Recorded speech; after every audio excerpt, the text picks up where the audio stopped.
नमस्कार, इन खबर में आपका स्वागत है।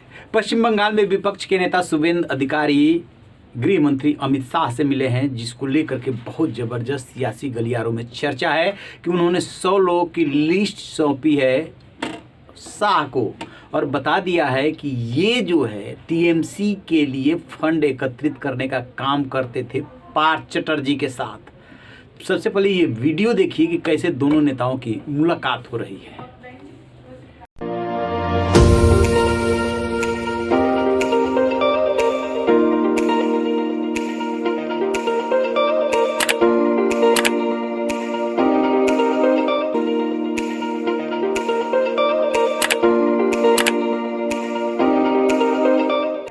जैसा कि आपने वीडियो में देखा 45 मिनट तक ये मुलाकात चली है। इसके बाद से ही सियासी गलियारे में ये चर्चा हो रही है।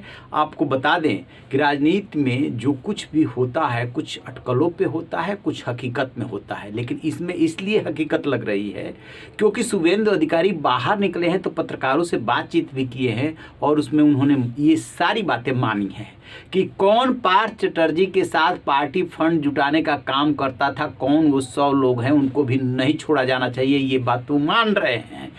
तो अमित शाह गृह मंत्री हैं और अभी तक जो पार्थ चटर्जी और अर्पिता कटघरे में है, धीरे धीरे उसका दायरा बढ़ता जा रहा है। दरअसल बीजेपी के निशाने पे हैं तो ममता बनर्जी, और ये डोर वहाँ तक, इसका लिंक वहाँ तक इसलिए पहुँचता हुआ साफ दिख रहा है कि ये पार्टी के लिए फंड जुटाते थे और पार्टी प्रमुख ममता बनर्जी है। खुद पार्थ चटर्जी ये बात बोल चुके हैं कि साजिश का पर्दाफाश हो जाएगा और ये बात आ रही है कि वो जो पैसा था उस पैसे का इस्तेमाल पार्टी के लिए होता था। ये तो बहुत छोटा अमाउंट मिला है, बड़ा अमाउंट जो है पार्टी के पास जा चुका है। और पार्थ चटर्जी की हैसियत मंत्रिमंडल से लेकर के पार्टी में नंबर 2 की है, वो ये काम करते हैं। तो ऐसे में बीजेपी का ये टारगेट होगा कि 2024 में लोकसभा का जो चुनाव है उसमें कैसे ममता को धराशायी किया जाए। ममता को धराशायी करने के लिए बीजेपी क्या प्लान कर रही है कि पूरे पश्चिम बंगाल में भ्रष्टाचार को लेकर के आंदोलन चलाने की तैयारी कर रही है। शुवेंदु अधिकारी ने ये भी माना है कि अमित शाह ने संगठन को लेकर के भी उन्हें सुझाव दिए हैं। तो आपको बता दें कि कर्नाटक, मध्य प्रदेश, महाराष्ट्र के बाद बारी तो झारखंड की थी, लेकिन थोड़ी चूक हो गई और पश्चिम बंगाल भी निशाने पे है। तो क्या पश्चिम बंगाल में भी सरकार में फेरबदल हो जाएगा? नहीं, पश्चिम बंगाल में ममता सरकार फिलहाल नहीं गिरने वाली है क्योंकि उनके पास प्रचंड बहुमत है।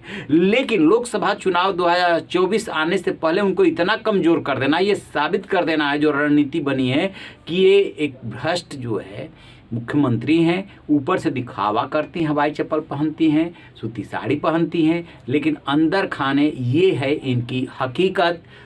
बाकायदे पार्टी फंड जुटाने के लिए ऐसे 100 लोगों की टीम तैयार की हुई है।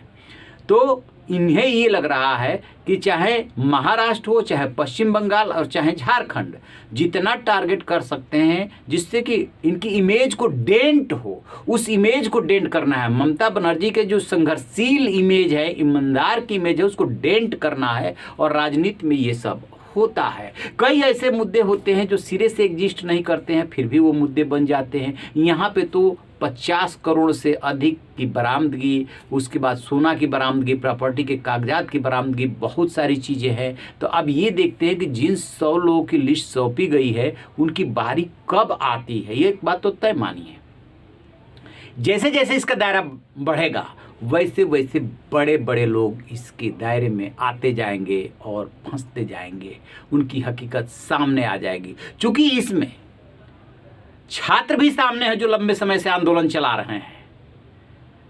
तो ये भी नहीं कहा जा सकता कि ये सरकार जो है फंसा रही है, क्योंकि ये जो है स्कैम, भ्रष्टाचार हुआ, छात्र उसको लेकर के आंदोलन करते रहे। उस आंदोलन में ममता बनर्जी, पार्थ चटर्जी गए, जो वार्ताकार नियुक्त हुए छात्रों की तरफ से, उन 5 को मिला करके उनके रिश्तेदारों को उनको नियुक्ति दे दी गई। यानी कि ममता बनर्जी को ये बात पता थी कि इसमें भ्रष्टाचार हुआ है। तो बहुत सारे सवाल हैं जहां से कि ये घिर रही हैं और उसका जवाब आना बाकी है। लेकिन शुभेंदु अधिकारी के इस मुलाकात को बहुत ही महत्वपूर्ण माना जा रहा है जी। जैसे ही इसको लेकर के अपडेट मिलेगा आपसे साझा करेंगे। रहिए ना बेखबर, देखते रहिए इन खबर। Thank you.